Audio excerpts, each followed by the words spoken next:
It's Reek, man, Ball Hawk Sports. It's a lot of drama with the Lakers right now. So I just want to get into talking about the Lakers real quick. With Austin Reeves being out since Christmas, he's been missing in action ever since. He really was in and out before Christmas, but he got hurt on Christmas Day. Didn't return in the second half of that game against the Rockets, and he's been out ever since. And they said he'd be reevaluated in 4 weeks. So we're about a week out from that fourth week, which would be a month. And as of right now, the Lakers have been sloppy. If I'm not mistaken, I think they're about either they're right at 500, without Austin Reeves, or they're right under it or right above it, one of those, and in that range. But I really like this time though, because regardless if we're winning or losing, LeBron and Luka is building chemistry, and if they're building chemistry, that does nothing but help the Lakers for the rest of the season and for the long run. However much LeBron and is still on the team, because with Reeves has great chemistry with both of them. So he's going to come back and be a seamless fit. But as long as Luka and LeBron gets that chemistry, it'll be great, just because those two guys, being the two catalysts on the team, still the two best players on the team, they have to be on the same page. And I think that the Lakers will be, for this season, they will reach their peak when those two players are on the same page, regardless if Reeves is there or not. But of course, you still need Reeves to do exactly what you want to do. But yeah, so still got a couple more games without Reeves. I would like to see LeBron and Luka continue to build that chemistry. I feel like Luka has had great games during this stretch, and LeBron has also had great games. Just the other night, had 31, 9, and 10. So yeah, I think one more week, it'll do the Lakers a lot if these two guys can just get a little bit more chemistry. But next, man, it's a lot of inside and outside chatter going on with the Lakers right now. And the one guy, that does a lot of talking, Rich Paul, is LeBron's agent. He's, the main guy talking about the Lakers should do this and do that, and the Lakers should move off of Austin Reeves for Jaren Jackson. I just don't understand that. Move off of Austin Reeves for Jaren Jackson. Why? I looked up the stats earlier. Austin Reeves is averaging 27, 6, and 5.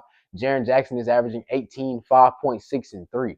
There'll be no reason to trade a guy who's making less money and is the better player and brings you more value. So, I don't think that makes any sense. I don't really like this from Rich Paul, because it's killing the chemistry, the little chemistry that the Lakers do have right now. So I would like to see, Rich Paul kind of dial it back and understand that your top client is still on this team and your other client, Jackson Hayes, is still on this team. So don't kill any chemistry, especially for Jackson Hayes, who is just the role playing guy who's just cool with everybody. Don't make it weird for him. So, Rich Paul, I would just like for him to stop with that, because I would like to see this team have that chemistry. And you can't have that chemistry if you got the agent of one of, if not the most important player on the team, saying that we should get rid of the second or third best player on the team. Doesn't make any sense.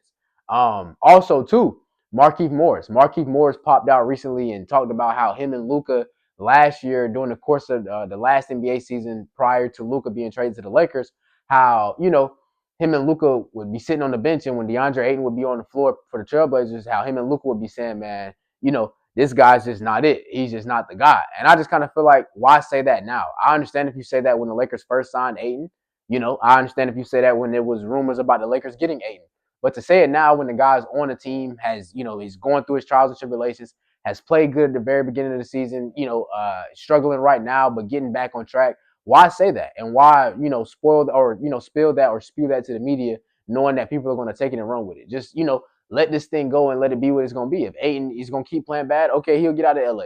But don't make it hard for the situation uncomfortable for a guy that you consider to be your friend in Luka Doncic. It's just, senseless in my personal opinion.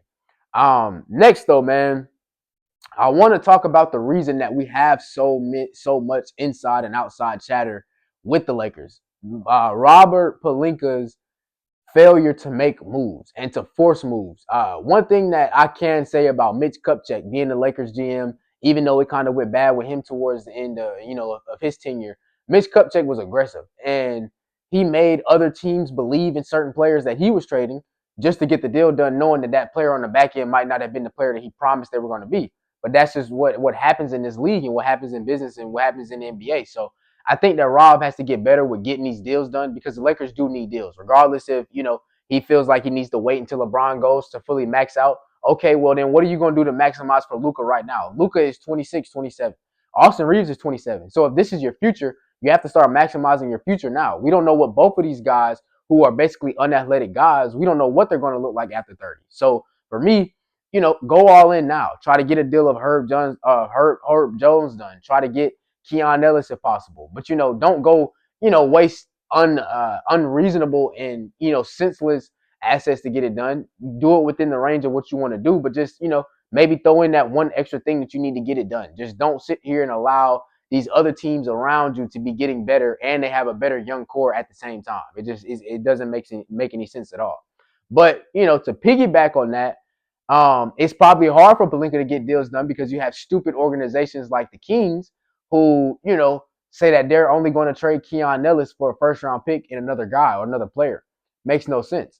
Keon Ellis, they don't even love Keon Ellis that much. They don't even respect Keon Ellis to get a first round pick back from him or for him, and they don't even put him on the floor. So why do you think another team, if you treat him that way, why would another team give up a first round pick for him? It makes no sense. At least give the man the minutes to make other teams say, well, you know what? We're going to give up. We're going to be getting the guy that the Kings believed in, so maybe he got something. I don't understand trying to get a first round pick for a guy that you're not even, giving a lot of minutes to or showing a lot of love to. Makes no sense. So, you know, I have a lot of gripe with Pelinka, but maybe he can't get these deals done because these other GMs understand that if they give certain players to the Lakers, Luka and LeBron and Reeves can take it to the next level. So they don't want to do these deals and want to potentially move off of a player that could help and be a part of that those pieces that could uplift the Lakers and turn them into a championship or championship contending team. So I get it. Maybe that's part of the reason or part of the problem that Pelinka is running into. Dennis Schroeder, man, last but definitely not least, Dennis Schroeder versus Luka Doncic, the drama that we've seen. So apparently, since the 2025 EuroLeague games or qualifying games, Luka has been trolling Dennis Schroeder for the longest. He's been calling him the B word, calling him out his name. So of course, Dennis Schroeder was going to get tired of it. But in the last, not in the last matchup, but the most one of the more recent matchups this season that the Lakers played against the Kings about 2 weeks ago or a week ago, Luka told him you should have signed that contract, baby. And he's talking about that contract that he was offered in 2021 during the course of the season. It was a 4-year, $84 million contract. And now, as a Laker fan at that point, I thought it was a no-brainer that Schroeder was going to take that money. So I definitely didn't understand why he didn't take it, but I get it. This man has been trolling you, calling you out of your name, and then now he's trolling you when it comes to your pockets, telling you that, hey man, you should have took that money because you ain't getting another payday like that again. It's hurting his ego. So after the game, Schroeder walked up to Luka in the tunnel, and he slapped Luka. But the biggest thing that I take away from this is DeAndre Ayton did not do anything. It was reported that DeAndre Ayton just stood there. And instead of pushing, Schroeder off or separating, DeAndre Ayton just walked up a little bit, and then the security came and separated him. If this is your guy, Ayton, if you really want to be in LA, if you're really loyal to LA, you have to be willing to fight and die for your franchise guy. And there's no reason you don't sit there and you don't throw a punch or you don't push or, floor Dennis Schroeder for doing or attempting to do what he did to Luka, which is slapping your teammate. So I don't think for any teammate DeAndre Ayton should have let this slide, but definitely not the guy who stuck out his neck and has the same agent as you and brought you to the Lakers. So yeah, I don't like that situation at all. Dennis Schroeder got 3-game suspension, but just as chemistry, I don't like that for Ayton. I feel like Ayton, you got to be better in those situations to understand that, man. That's your teammate. That's your guy. He helped you get here. Defend him. You know what I'm saying? Don't let no other guy, especially no other guard or no other player from no other team, put his hands on your guy. You just don't let that happen. So that's it for the Lakers or what's been going on for the Lakers right now.